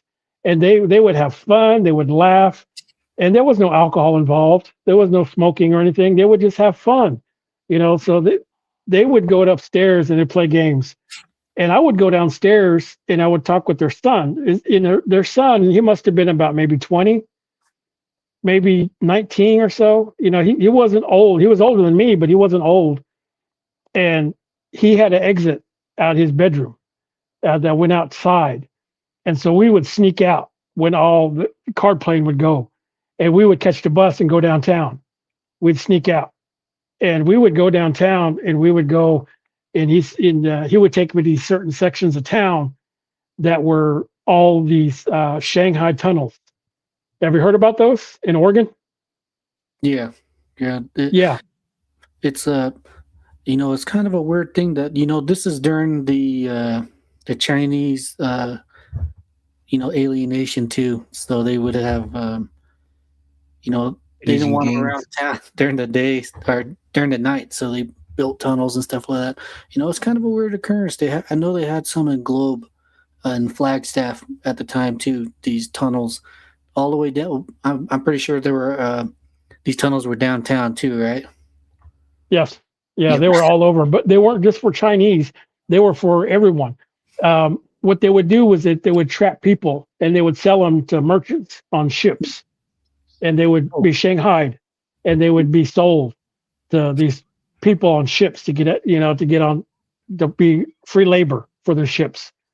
So all these tunnels existed downtown Portland. And so we would go down there and he would tell me stories about, this is where this one is, this is where that one is. There's supposedly an entrance right here. He would tell me all these different entrances to these tunnels. We would never go into them because, for one thing, I was just a kid. He didn't want to put me in danger. And second of all, a lot of these places were by bars. And so we weren't allowed anywhere near bars. And so when they would see us by the bar, the bouncers outside, hey, you kids get out of here. And so we would have to leave. But he would tell us there's an entrance right there. You lift up there and he would explain all this to me. And I remember one time we went to this one place. I could never tell you how to get there again, but we went to this one bar and there was no doorman out there. And so we had access to get into one of the tunnels. And so we went into the tunnel. He opened it up and we went inside, and we didn't go very far, mind you. We just went probably downstairs, and it was probably 6 feet in there, but it was really creepy. You had this really musty smell. It was, it was dark. He had his lighter out for light. We're sitting there and we're looking around. He's like, now you could tell people you've been in a tunnel. You've been in these tunnels down here. It's scary down here. You can get lost down here because they all connect. They all go all over town. And he'd explain this to me, and I was just fascinated by it. An older kid was teaching me these things. And so I was sitting there listening to him and everything. And while he's explaining it to me, he said, all these all connect. There's all over town. We heard a woman screaming. And we're just like, what? Oh, what was that? And I immediately got scared. Oh, and instinct, I ran to the stairs, and he was still standing there with his little lighter, looking to see where that came from. And I told him, I says, come over here, get over here. Let's go. I wanted to get out of there, but he was kind of exploratory, and he was kind of looking, and whatever it was, we heard scream was in the distance. The next scream we heard was a little closer, and it was louder, and it scared us all. And so he come running back to me, let's go, get out of here. And so I went running up them steps, as fast as I could go. I get up to the street level. He's right behind me, and he shuts them doors. And just when he shuts the doors, we heard screaming again, and silence as soon as the doors shut. That's how quiet it was. You couldn't hear nothing as soon as the doors were shut. But you can hear her mid-scream, silence. It was crazy. I was just like, oh, what was that? We took off running. We went running to the bus stop. It's time to get home. Let's go home. But that was scary to hear a woman screaming. And it was completely dark down there. There was nobody with a flashlight. We didn't see anybody down there. But you can hear a woman screaming from down there. And he would say that there was all kinds of evil things that were done down there to people. So I was probably a ghost from somebody from the past still living in them tunnels. And I was just like, oh, I'm never going to go back there. Never again, never again. And I never did. I was too scared to. Man, just imagine what they're using the tunnels for right now. You know, maybe human trafficking. Shoot. Might be one of those ones where, hey, Big Indian, where's it at? How do we get there? No, I'm just kidding. Well, that's the thing about that place, because it's all open information. You can ask people there, you know, where are these tunnels entrances, and they'll tell you it's right there. You know, go over here, go over there, go over there. They're well known, but hardly anybody goes into them because they're so spooky. They're so scary. There's all kinds of evil things that happen there. You know, it's just ew. I don't know. That might be one of the paranormal hotspots we would like. I wouldn't mind going in there, but hey, that's just me and curiosity. So, you said that you seen shadow people everywhere. Is that you, or was that everybody in the town or city? I don't know if anybody else saw it. I know me and my family saw them, because I would ask my mom and dad if they'd seen them, and they would say, yes, we see them. They would see them walking down the street. Now, I couldn't vouch for the next person in the car next to us if they could see him, or if it was a common occurrence, or they couldn't see him. I don't know. But I know that we did. And after we left, we got on the bus and we went back to my friend's house. We're going down the alley to go back to his house. And 2 blocks over, we could see him gathering at the end of the block in the alley. There was all these SPs standing in the alley. It was like they were waiting for us to come back. You know, so we were sitting there walking back to the house, and we're 20 feet away, and he notices them. And he stops, and he tells me, AD, get in the house, get in the house. And so I'll do it as I was told, because I was scared. And so I get to the house, and all of a sudden I turn around, and he's right behind me running. And he said, they're chasing after us, get in the house. And so we get in the house, he locks the door, and I asked him, what's happening? He says, there was all these SPs at the end of the block. And when they saw him, they start running down the street toward him, like they're coming to get him. And so he ran in the house. So I don't know if it's because of our adventure that we had that night or what, but they were out looking for us.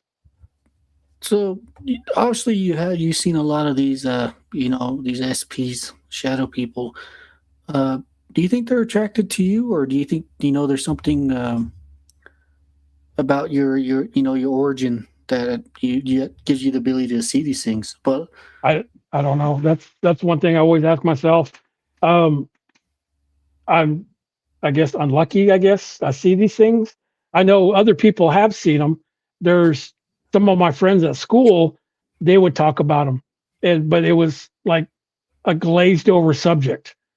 You know, they back then, this was in the 80s, and they were scared. You know, all these kids were scary. They were leery of certain things. They didn't know about ghost stories and stuff.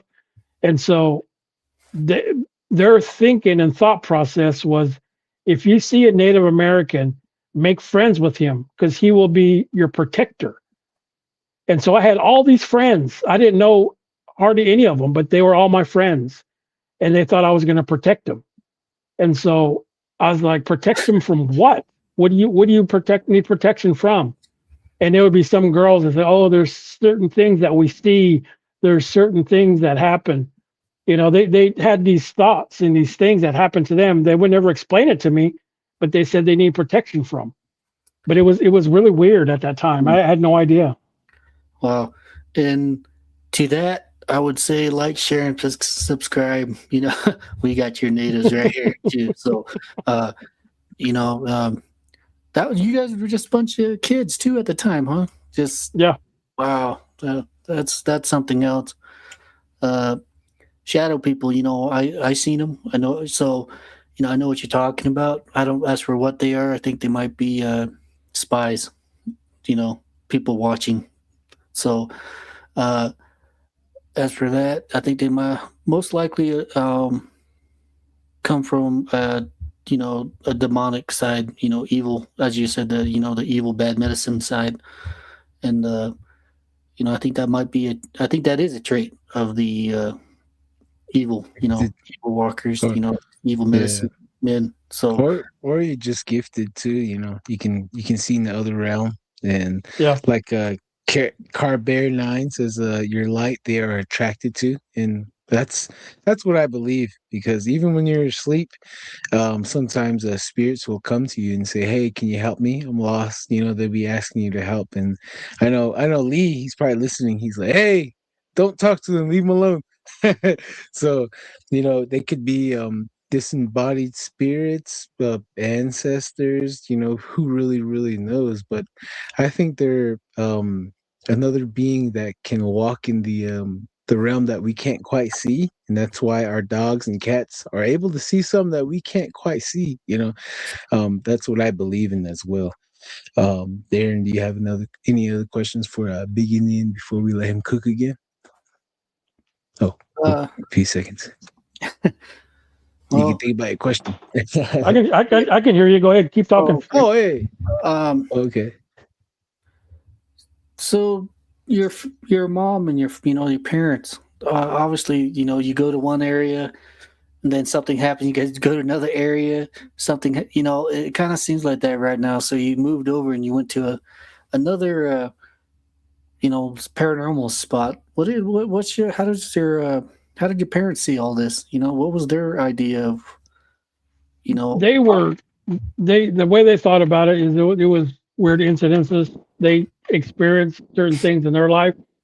They would witness to certain things that were paranormal to them, and they dealt with it the way they best could. The only way they could, and this was just another thing on the list that happened to them.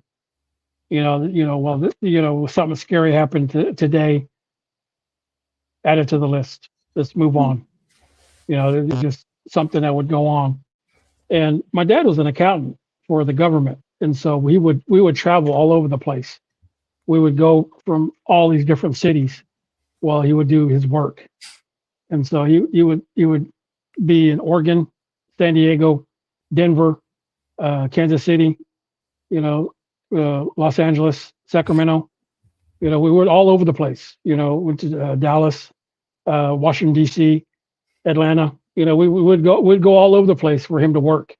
Every place he would go to, something would happen.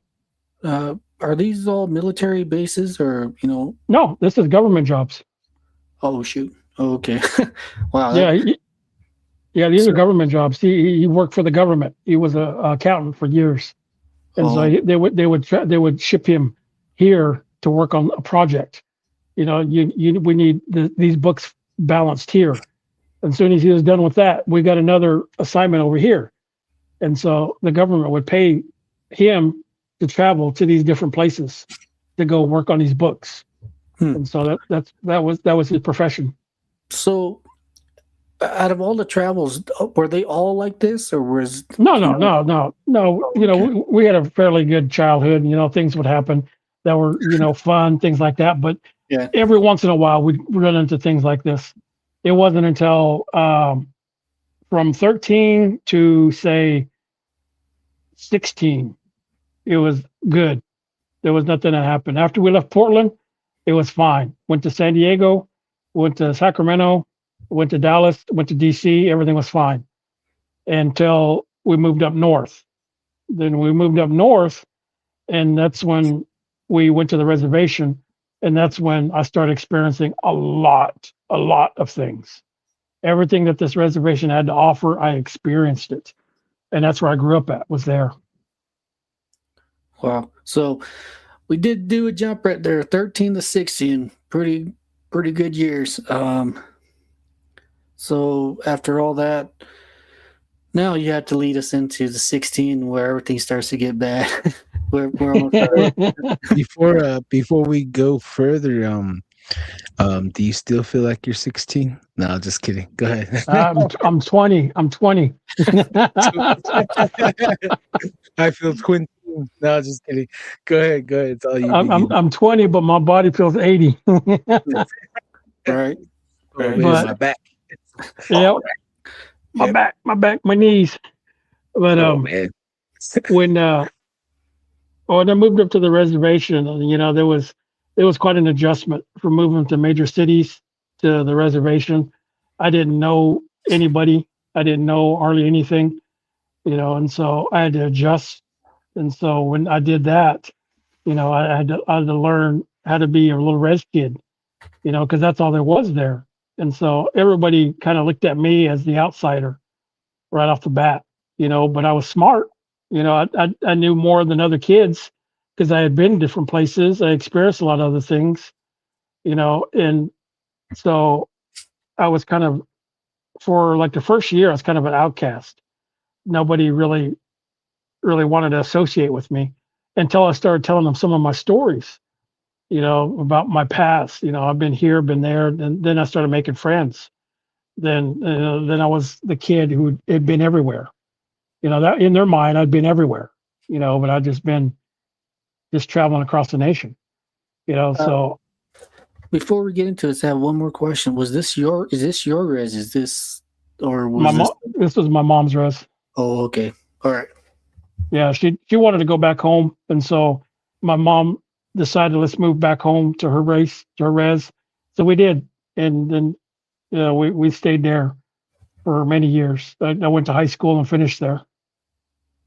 No, right on. But in that time, a lot of things happened. When I went to school, I went to what is it? Middle school. I went to middle school there, and I knew immediately that there was something wrong. Is because when I went there, the gymnasium, they had rooms downstairs, and when I went to the rooms downstairs and to our classroom, sometimes doors would slam shut. They would creak open, slam shut. It was crazy. And there would be no wind activity. There'd be no way that these doors would be able to open and shut by themselves. But here they were, slamming shut. At the end of the hallway, they had restrooms, and they had big old thick, heavy wooden doors. And so when you open the doors would squeak open. They would creak loud. Then the doors would catch and slowly start closing, and it'd be about this much. Then it'd slam shut, and it'd be loud. You could hear it.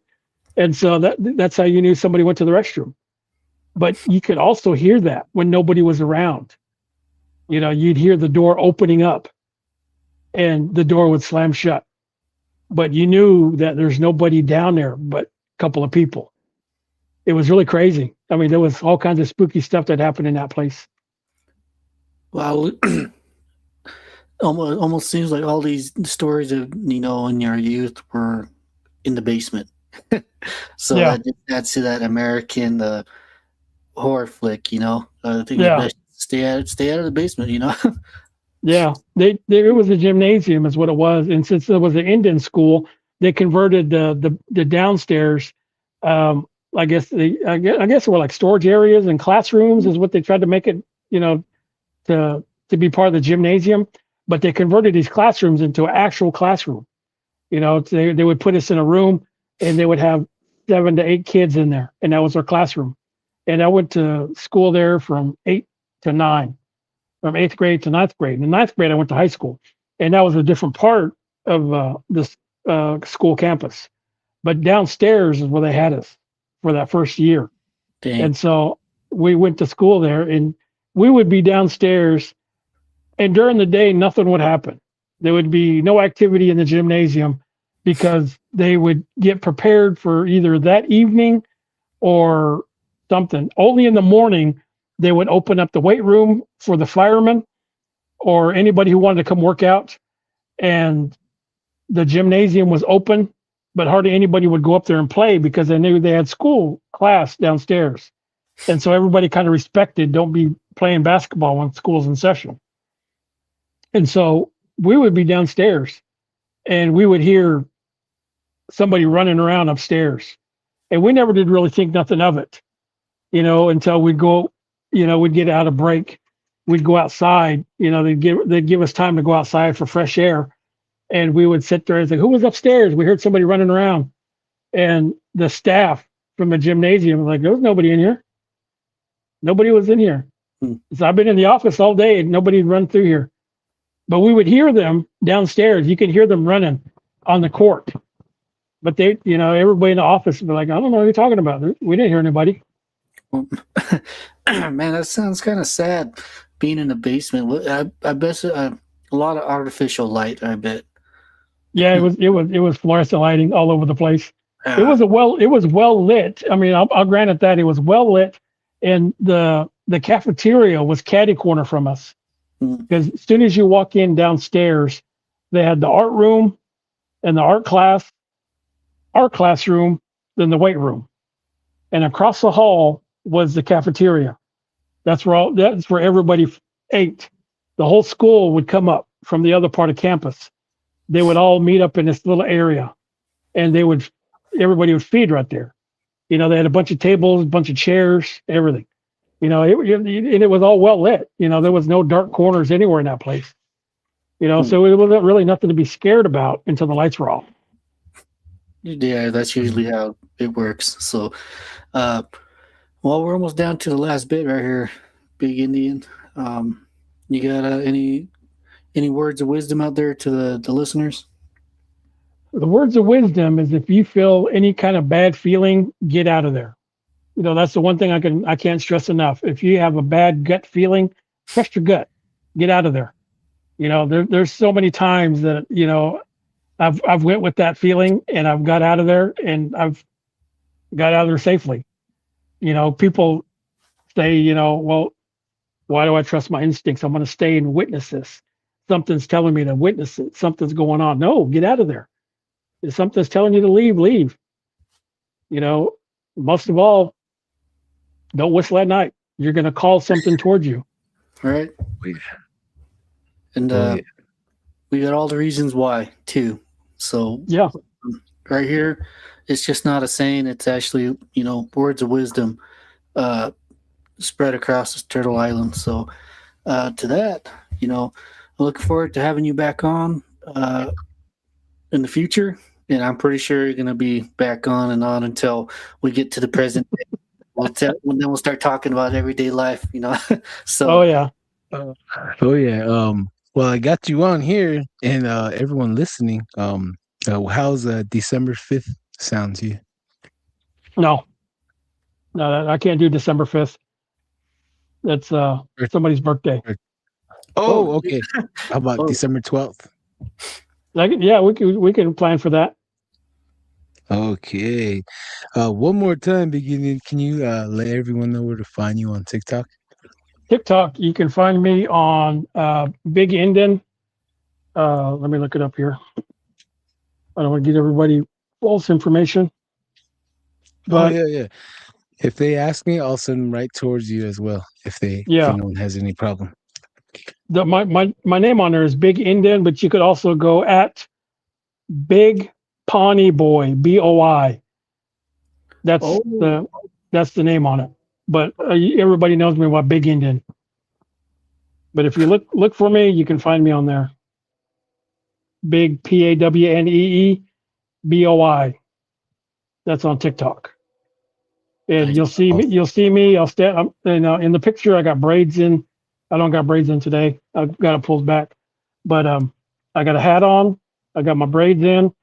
That's my picture, my profile picture. But Dickies button-up shirt. Yep. And I post memes on my page. I try to be funny. Anything strikes me funny, I post it on my page. But I go lives. That's when I tell my scary stories. That's I interact with people. I'd rather do it that way than have it online. Right. Everyone out there, you do not want to miss a Big Indian live, whether he's doing his own live or jumping in on another live. Everyone loves to hear his stories. Everyone loves to hear his interesting life. And Darren and I are in that line as well. So, everyone get in line, and I'm pretty sure everyone's going to find you after this episode as well. Beginning, do you have any final shout outs you want to give to anyone out there listening?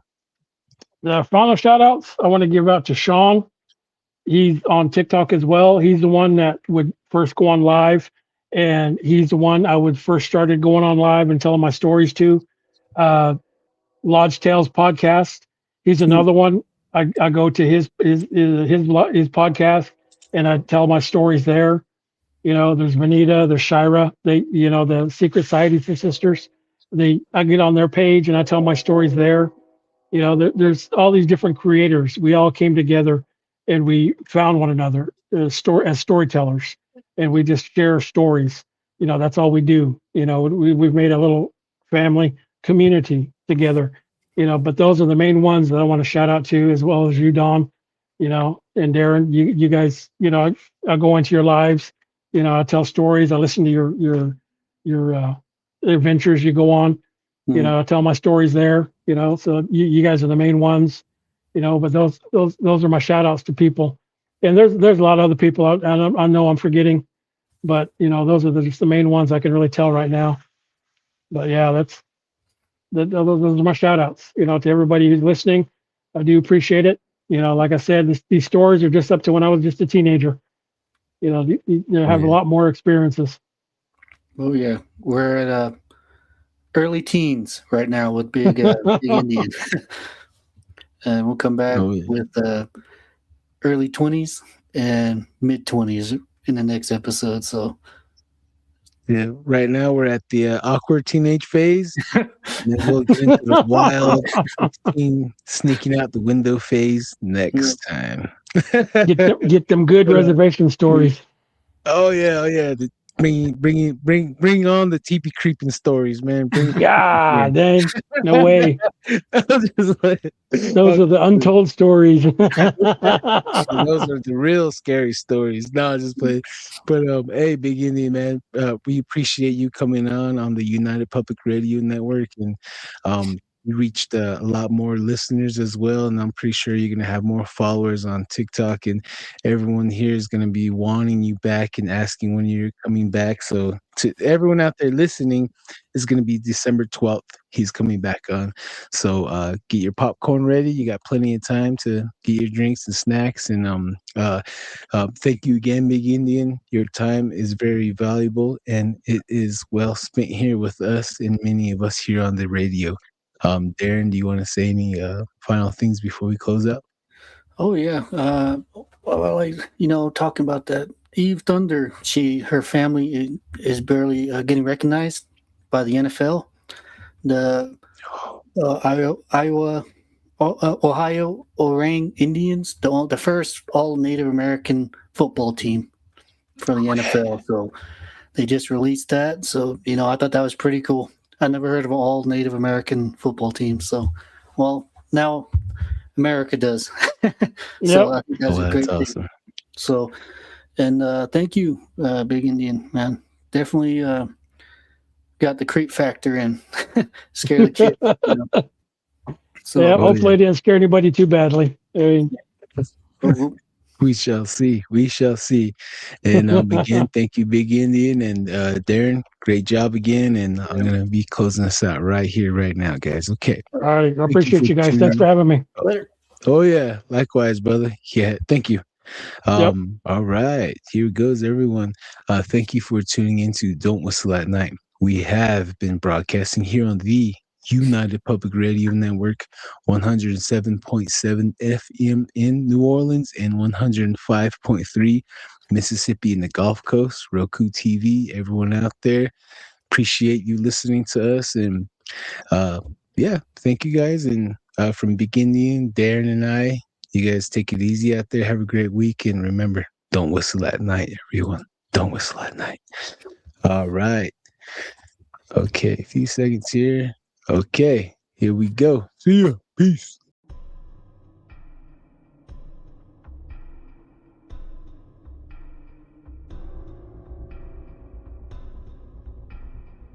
Welcome to Don't Whistle at Night podcast, where Navajo legends echo in the shadows. Darren and Dawn will guide you through the sacred fire of native storytelling, where the old stories breathe, the unknown walks among us, and voices, long hidden, rise to be heard. And remember, don't whistle at night.